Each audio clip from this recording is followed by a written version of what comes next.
Oke, yo ya, berjumpa kembali dengan saya di channel Abah TV.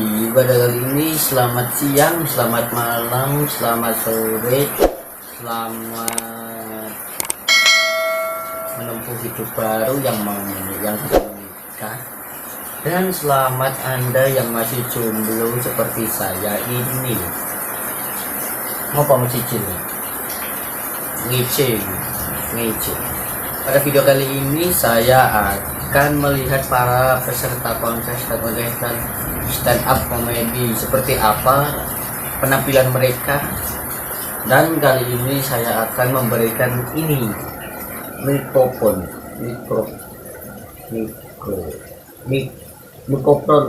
ini. Pokoknya saya akan memberikan ini untuk berbicara seperti halo seperti halo ya ibu, itulah. Dan Anda penasaran seperti apa penampilan mereka? Kita langsung saja. Para peserta yaitu cuma ada 3. Langsung saja kita langsung dong. Oke. Selamat siang, selamat malam masyarakat, selamat malam warga, selamat pagi ibu-ibu, selamat pagi yang gak punya ayam. Perkenalkan, nama saya Abdul Rujak Geprek. Kalian mesti bertanya-tanya kenapa pakaian saya seperti ini. Iya, saya juga bertanya-tanya kenapa saya pakaian seperti ini. Seolah-olah itu seperti saya itu orang yang gak waras. Kenyataannya begitu. Jadi itu saya tuh terinspirasi dari teman saya yang bertanya, yang bernama. Saya itu terinspirasi dari teman saya yang bernama itu. Pokoknya gimana ya, saya lupa sama nama teman saya. Pokoknya dia itu stres, pusing, sampainya kunang-kunang di kuburan itu di sini semua di kepala. Bener katanya kepalanya, matanya berkunang-kunang gitu. Dan saya itu terinspirasinya dari dia adalah saya itu ikut prihatin. Namanya teman sejati kan harus seperti dia. Kita susah ya harus ikut susah, kita senang dia harus susah, kan gitu ya.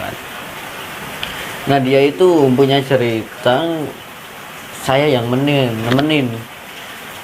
Di zaman sekarang kan apa-apa harus seperti adanya, harus memenuhi persyaratan. Mau pergi ke sana-sana harus punya surat vaksin, bikin apa-apa harus punya surat vaksin. Nah, pernah itu teman saya waktu malam minggu hari Rabu itu saya mengantar ke teman saya, dan itu pada pukul 9 pagi. Nah, waktu pukul 9 pagi itu saya mengantarkan teman saya itu ke kantor desa. Nah, berhubung dia kan dia baru aja berumur 17 tahun, katanya mau bikin KTP. Nah, saya antar temenin. Dia bilang begini ke saya, coy, sampai air liurnya itu muncrat ke muka saya, coy gitu. Coy, lu ada apa? Gua mau bikin KTP nih, gua udah 17 tahun kan, ye. Langsung saya, ayo gua temenin gitu. Pas sampai di kantor desa, ketok tok sambil lepas sandal, langsung ditanya sama petugas di kantor desa itu, mau bikin apa bang? Padahal belum KTP tapi udah dipanggil bang, kan tua banget mukanya. Pokoknya itu usianya baru 17 tahun, mukanya itu sudah 65. Sedangkan harga minyak saja berapa? 12.000, kadang naik kadang turun. Kenapa bahas minyak? Nah, sesampainya di kantor desa, ditanya, ada keluhan apa kamu kesini gitu. Langsung teman saya, ini Pak mau bikin KTP gitu kan. Langsung petugasnya itu jawab, oh itu Mas, kalau mau bikin KTP harus punya surat vaksin, itu persyaratannya harus punya surat vaksin. Teman saya itu langsung pulang dah, sama saya itu langsung pulang curhat, wah gimana nih mau bikin KTP aja harus punya surat vaksin, kan gua yang biasa mau vaksini orang-orang, paham lah. Vaksin saya itu mau vaksin orang-orang itu setiap hari malam itu saya mau vaksini. Terus wah, teman saya itu stres kan, bingung gimana nih. Nah terus keesokan harinya teman saya itu mau vaksin supaya biar dapat kartu vaksin itu kan. Nah pas ditanya sama dokternya, Bang, mau vaksin? Iya dok. Terus gitu. Terus pas sampainya di rumah sakit itu kan mau vaksin, ditanya sama dokternya, mana KTP-nya?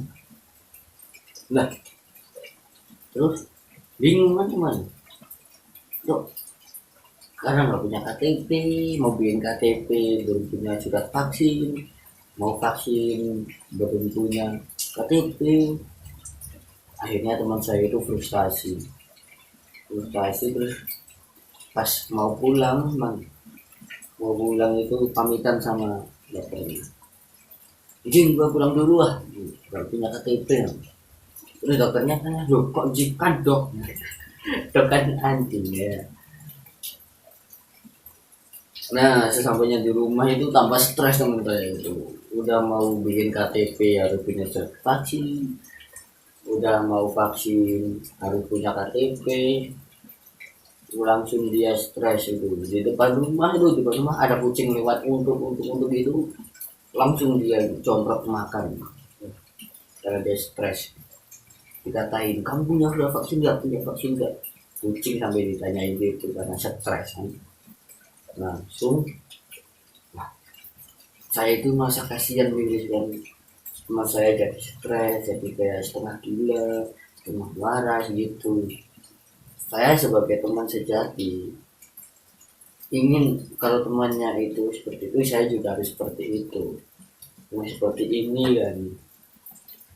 Nah terus keluarganya dia itu, orang tuanya itu ingin ingin mengantarkan dia ke RSC. Nah karena kasihan kan, sesampainya di sana sama ditanyain di sana, punya KTP sama surat vaksin enggak, mau masuk RSC ditanyain itu. Nah hamba stres lah dia, akhirnya frustasi. Ternyata itu di zaman sekarang itu memang sulit lah, banyak peraturan yang nggak ada solusinya, seakan-akan itu seperti dipermainkan, masyarakat itu seperti diguna-guna, semuanya sebenarnya pembodohan. Kalau semua warga itu sepakat, corona hilang, COVID-19 hilang, Omikron, Politron, Wikatron, Transformer, itu semuanya hilang. Karena pejabat-pejabat di dunia, di negara ini rata-rata penghasilannya dari COVID dan Omikron. Karena apa? Karena penghasilan gaji dari itu lebih besar daripada COVID. Makanya bikinlah dari seperti itu. Karena penghasilan dari suntik vaksin itu adalah yang besar, tidak cuma kecil. Dan yang jadi korban adalah kita-kita ini. Makanan, harga naik, apa-apa naik puncak gunung. Oke, sekian dari saya. Terima kasih karena saya sudah menjadi ikan.